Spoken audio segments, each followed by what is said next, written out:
bienvenue dans Soir d'Info, FESPACO par-delà les écrans, un livre d'Aboubacar Demba Sissoko dont nous allons parler tout de suite avec l'auteur. Bonsoir Aboubacar Bonsoir Sissoko. Sarah, bonsoir. Alors vous êtes journaliste à l'agence de presse sénégalaise, vous êtes critique de cinéma, vous avez été membre de jury et président de jury de plusieurs festivals. Vous avez eu l'opportunité de couvrir le FESPACO sur 2 décennies. Et c'est ce vécu que vous avez décidé de relater dans votre livre. D'abord, la toute première question. Comment a germé l'idée de faire ce livre sur le FESPACO? L'idée a germé pendant la période du Covid où on était tous confinés chez nous. Et parfois, on ne savait pas quoi faire. Et en replongeant dans mes archives, mes articles, mes documents, je me suis dit, tiens, il y a peut-être quelque chose à faire ici, à réunir les articles que j'ai écrits, les documents que j'ai, à les remettre en contexte, à faire un aller-retour entre les événements et à retracer cette histoire-là par période de 2003 à 2023.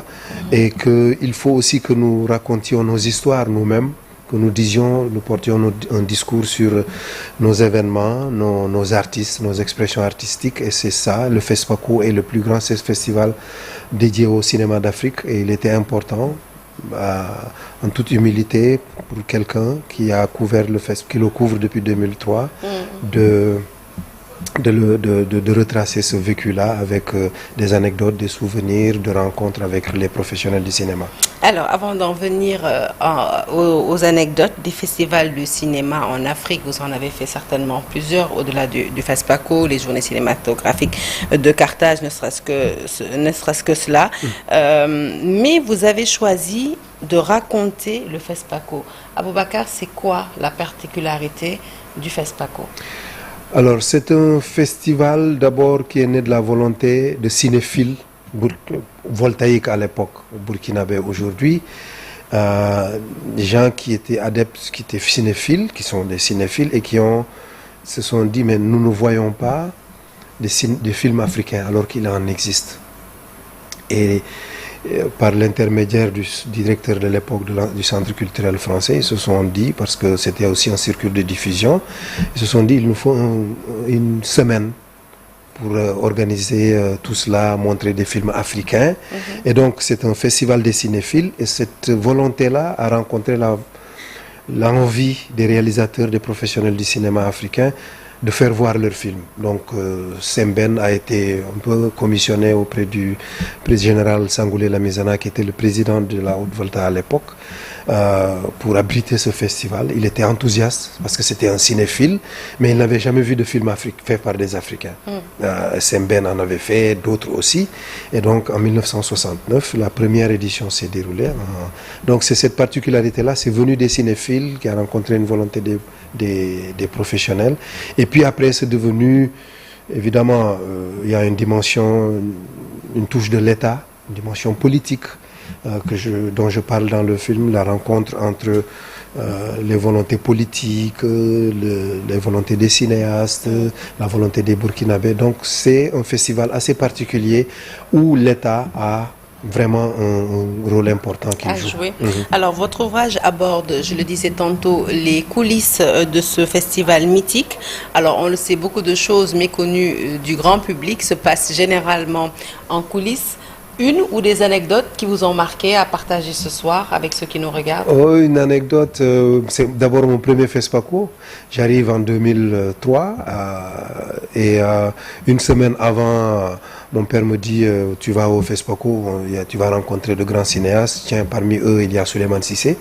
Et le premier jour, je vois Souleymane Cissé entrer à l'hôtel ND, qui est une sorte de quartier général du FESPACO, et on m'avait dit que Semben était difficile, pas commode, désagréable, il parlait mal aux gens et tout. Et je dis, moi je veux le rencontrer. Et Souleymane Cissé m'a conduit à Semben Ousmane, et donc il m'a bien accueilli, on a discuté, et je raconte ça dans le livre.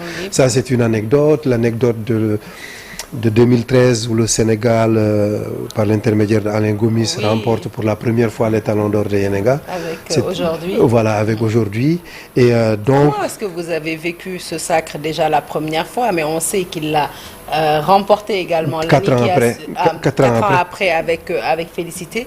Comment avez-vous vécu ce sacre du cinéma sénégalais? On va dire deux choses. C'est que c'était un sacre, on va dire, attendu parce que le Sénégal, les cinéastes sénégalais ont joué un très grand rôle dans l'histoire du FESPACO. Je parlais tout à l'heure de Semben qui a convaincu le général Lamizana à mettre en place un festival ou à créer les conditions pour un festival. Donc oui, on s'y attendait et donc vu toute cette histoire-là, attendre jusqu'en 2013 pour qu'un Sénégalais remporte les Talons d'Or de Yenega, c'était un événement.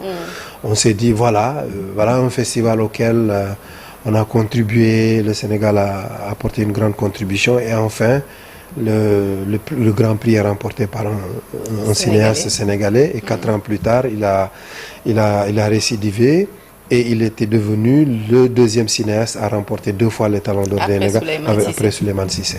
Koro, qu'on a perdu lors du dernier FESPACO. Juste avant. Alors le 7e art sénégalais qui a connu ces moments de gloire, vous l'avez dit tout de suite, avec des réalisateurs comme Samuel Ousmane, Ben Diogaye Bey, Mahatma Traoré, Djibril Diop Mambéty, pour ne citer que cela, Samba Félix Ndiaye. Le 7e art sénégalais, il a une histoire, Aboubacar, et vous avez eu la chance de rencontrer ceux qui ont fait cette histoire du 7e art sénégalais. Qu'est-ce qui vous a marqué chez ces figures? C'est d'abord le militantisme qu'il y a, le désir de raconter nos histoires par nous-mêmes, de nous tendre notre miroir de nos récits, de mettre à l'écran nos cultures, notre vision du monde, nos traditions, entre guillemets, nos revendications, les aspirations des populations. Ça, c'était le militantisme parce que c'était très difficile. Le cinéma dans les années 50, 60, c'était dans des conditions, on n'imagine pas que des cinéastes ont réalisé des films avec des restants de pellicules d'autres réalisateurs et que c'est dans ces conditions-là que certains films se sont réalisés dans des conditions très très très très difficiles avec des bouts de pellicule, des centimètres de pellicule. On a réussi à faire des films, donc c'est ce militantisme-là. Et deuxièmement, il y avait quand même un soutien de l'État. On a eu une période où on a nationalisé les salles, où dans les années 60, surtout 70, 80, on avait beaucoup de salles dans le pays. Par exemple, à la fin des années 90, le patrimoine des salles au Sénégal était de 72 dans le pays. Quand on le dit aujourd'hui, on se dit mais où sont passées ces salles? La moitié était à Dakar et les autres dans les autres régions. Dans chaque capitale régionale avait au moins une salle de cinéma. Donc on avait ce soutien de l'État aussi à travers des fonds, des sociétés nationales de production. Et puis il y avait surtout l'engagement d'abord des pionniers, Semben, Paulin Soumanou Vieira, Ababakar Samb, Makharam, Blaise Senghor, dont le centre culturel régional de Dakar porte le nom. Et Yves Badara Diagne, Tidiane Aw, et puis l'autre génération, Samba Félix Ndiaye, Djibril Diop Mambéty, Mahama Johnson Traoré. Le Sénégal a été dans l'histoire un grand pôle du cinéma africain et ça reste encore comme une marque pour notre pays. Vous l'avez dit tout de suite, notre cinéma qui a donc connu une période florissante dans les années 70, puis une période de déclin avec la fermeture de nombreuses salles et le désengagement quelque part des autorités. Aujourd'hui, quel regard portez-vous sur le cinéma sénégalais? C'est d'abord un regard d'un secteur où les jeunes se battent pour faire des films. Beaucoup de jeunes veulent faire des films. Maintenant, la question qui se pose, c'est la question de la formation.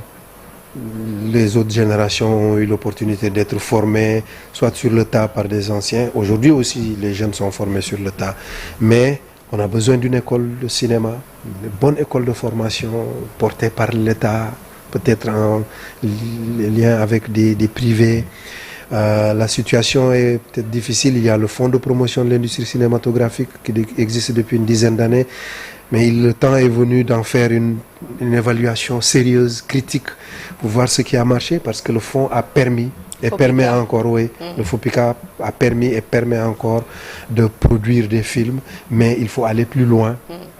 En faisant un diagnostic sérieux, une évaluation. Après 10 ans, c'est possible parce que c'est depuis 2014 que ce fonds-là est alimenté. Et puis, il y a aussi, à mon avis, une sorte de partenariat à trouver entre l'État central et les collectivités locales pour que des salles puissent exister dans les communes. On a 46 capitales départementale, on peut, dans chaque capitale départementale, peut-être avoir une salle de 100, 150 places pour que le cinéma revive. La formation, le financement, la coproduction avec les autres pays africains, parce que les sources de financement à l'extérieur se tarissent aujourd'hui. Donc c'est à nous-mêmes de financer pour qu'on ait aussi un regard sur la manière dont on raconte nos histoires. Alors, j'ai parcouru les notes de lecture du doyen Vieux Savané, que nous saluons au passage, qui nous apprend que votre livre interroge également les liens complexes qui peuvent exister entre cinéma et politique. Je parle du Burkina Faso. Quels sont ces liens c'est des liens très forts. En 1969, c'est le général Sangoulé Zamilzana, qui était président de la Haute-Volta, qui permet l'organisation de la première semaine du cinéma africain. Après, l'État a nationalisé les salles de cinéma, donc le FESPACO est devenu une affaire d'État. D'ailleurs, il y a un livre de Colin Dupré qui est intitulé comme ça, FESPACO, affaire d'État. Et après, il y a Thomas Sankara, qui a eu un impact sur le FESPACO parce qu'il invitait ses amis, il avait un lien avec les artistes. 2 éditions du FESPACO, 1985-1987. Et puis, le FESPACO, oui, c'est aussi une institution administrative du Burkina Faso. C'est le gouvernement burkinabé qui nomme le délégué général du FESPACO. Aujourd'hui, on a l'agence burkinabé du cinéma et de l'audiovisuel qui chapeaute l'école de formation en cinéma, le FESPACO et la Cinémathèque. Et donc, oui, le lien politique est très clair. Et aussi, c'est le lieu de débat. C'est le lieu de débat sur les problématiques politiques qui agitent le continent, où les cinéastes ne sont souvent pas d'accord sur les orientations politiques de tel ou tel pays, ou sur l'actualité, ou sur l'attitude même des cinéastes sur la vision des cinéastes sur l'actualité politique. Oui, on parlait tout à l'heure de la particularité du FESPACO, ça fait partie des particularités du FESPACO. C'est au-delà des projections, tout ce bouillon de culture, tous ces débats qui sont organisés à côté. C'est un festival éminemment politique et aussi qui a une dimension sociale très importante. Les Burkinabés sont très très attachés au FESPACO, quels que soient les problèmes, je le dis dans le livre, quels que soient les problèmes, quels que soient les soubresauts et tout, le FESPACO arrive à se tenir tous les 2 ans depuis plus de 50 ans. Et ça, c'est à louer. Alors, dernière question. Si aujourd'hui, Aboubacar, vous qui avez eu justement, qui avez été témoin privilégié de l'organisation de ce FESPACO pendant 20 ans, plus de 20 ans, si vous aviez aujourd'hui une baguette magique, on va dire, et qu'on vous demande d'améliorer quelque chose au FESPACO, ce serait quoi? Qu'est-ce que vous améliorerez aujourd'hui à ce festival et qu'est-ce que vous ne changeriez, mais vraiment là, pour rien au monde? Je ne changerai pas la dimension populaire. Voilà, les gens sont attachés au FESPACO. Je ne changerai pas le fait que le FESPACO est imbriqué dans la vie sociale et culturelle et même politique du pays. Ça, on ne changera pas. Ce que je changerait, c'est peut-être que le festival soit moins grand et se recentre peut-être plus. J'ai vu la dernière fois, la dernière édition, c'était plus de 600 films. Voilà, il y a beaucoup de films. C'est bien qu'il y ait beaucoup de films parce que c'est le seul lieu où on voit autant, on a la possibilité de voir autant de films africains. Mais il y a, ou bien quand on organise le festival avec différentes sections et tout, c'est qu'il faut aussi améliorer l'organisation du FESPACO. C'est ne pas faire en sorte que les programmes ne se chevauchent pas, qu'on n'ait pas 3 événements importants en même temps et que les conditions de projection s'améliorent aussi. Voilà, ça, c'est des problèmes. Mais quelque part, beaucoup de gens disent que c'est ça aussi qui fait le charme du Le FESPACO. charme. Si tu enlevais ça, le FESPACO n'aurait pas le petit grain de sel qui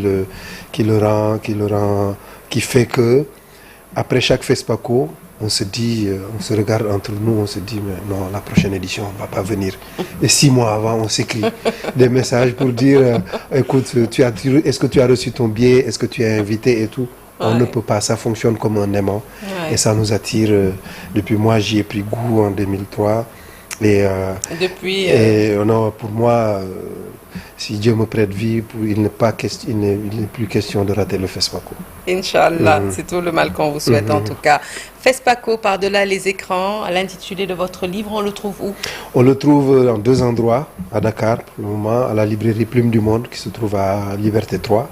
Et puis à Raw Matériel, le Centre d'art pour la société, où nous venons d'organiser la présentation du livre et qui se trouve à la zone B. Merci beaucoup Aboubacar Demba Sissoko, collègue journaliste mais également critique de cinéma africain, d'être passé nous voir pour nous parler de son livre FESPACO, par-delà les écrans. Merci à vous, chers téléspectateurs, d'avoir suivi cette tranche d'informations. Excellente suite de programme en notre compagnie et bon début de week-end à toutes et à tous. Merci.